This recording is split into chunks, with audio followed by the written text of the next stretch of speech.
friends, I have our new book for today. It is called Mirette on the High Wire, and it, like the Oxcart Man book, has a Caldecott medal for its illustrations. And the reason I chose this book is you are reading about Thomas Jefferson, and he spent a lot of time in France, and then when he was president, the Louisiana Purchase, which is how we got a lot of land for America, was purchased from France, which is where this story takes place.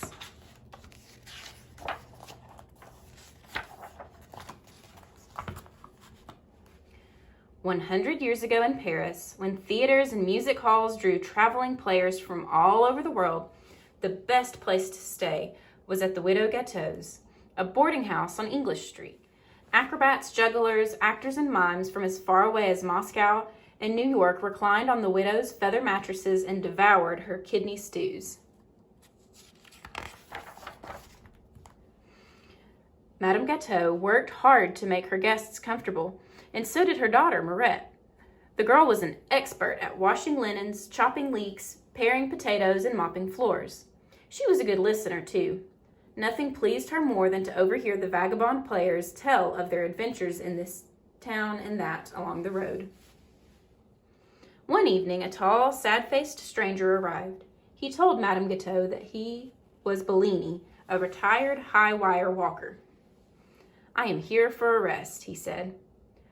"I have just the room for you, Monsieur Bellini, in the back, where it's quiet," she said.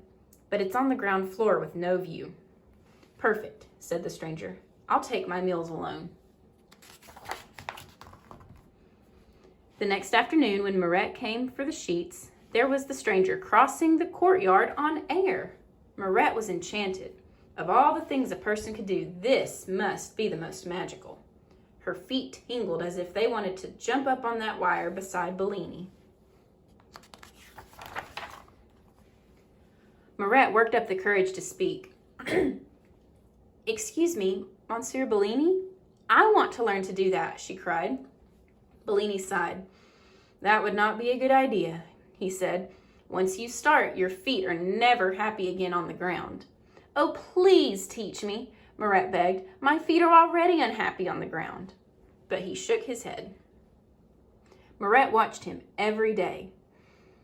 He would slide his feet onto the wire, cast his eyes ahead, and cross without ever looking down, as if in a trance. Finally, she couldn't resist any longer. When Bellini was gone, she jumped up on the wire to try it herself. Her arms flailed like windmills. In a moment, she was back on the ground. Bellini made it look so easy. Surely she could do it if she kept trying. In 10 tries, she balanced on one foot for a few seconds. In a day, she managed 3 steps without wavering. Finally, after a week of many, many falls, she walked the length of the wire. She couldn't wait to show Bellini. He was silent for a long time. Then he said, "In the beginning, everyone falls. Most give up. But you kept trying. Perhaps you have talent as well." "Oh, thank you," said Mirette. She got up 2 hours earlier every day to finish her chores before the sun shone in the courtyard. The rest of the day was for lessons and practice. Bellini was a strict master. "Never let your eyes stray," he told her day after day. "Think only of the wire and of crossing to the end."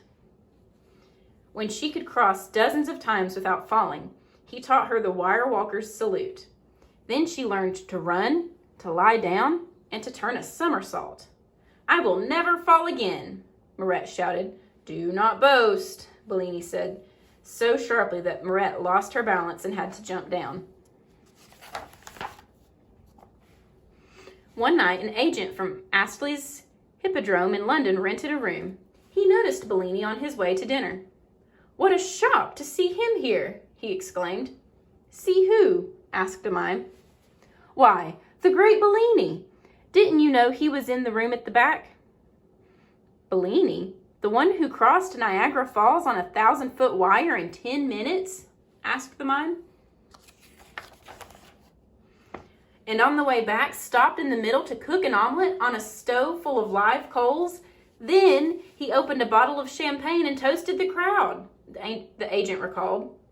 My uncle used to talk about that, said a juggler. Bellini crossed the Alps with baskets tied to his feet, fired a cannon over the bull ring in Barcelona, walked a flaming wire wearing a blindfold in Naples. The man had the nerves of an iceberg, the agent said. Mirette raced to Bellini's room. Is it true? She cried. You did all those things? Why didn't you tell me? I want to do them too. I want to go with you. I can't take you, said Bellini.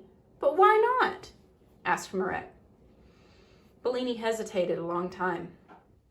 Because I am afraid, he said at last. Mirette was astonished. Afraid? She said. But why? Once you have fear on the wire, it never leaves, Bellini said. But you must make it leave, Mirette insisted. I cannot, said Bellini. Mirette turned and ran to the kitchen as tears sprang to her eyes. She had felt such joy on the wire. Now Bellini's fear was like a cloud casting its black shadow on all she had learned from him. Bellini paced his room for hours. It was terrible to disappoint Mirette. By dawn, he knew that if he didn't face his fear at last, he could not face Mirette. He knew what he must do. The question was, could he succeed? That night, when the agent returned, Bellini was waiting for him. The agent listened to Bellini's plan with mounting excitement. I'll take care of it, he promised. To himself, he added, a big crowd will make me a tidy profit. What luck, I just happened to be in Paris now. Bellini went out to find a length of hemp with a steel core. He borrowed a winch and worked until daylight securing the wire. The next evening, Mirette heard the commotion in the street.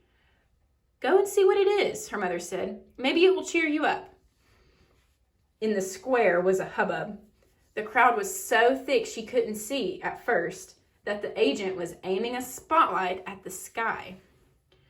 Return of the great Bellini, he was yelling. Could it be? Mirette's heart hammered in her chest.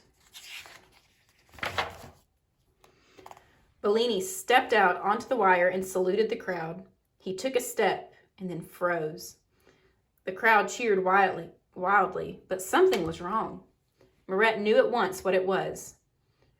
For a moment, she was as frozen as Bellini was.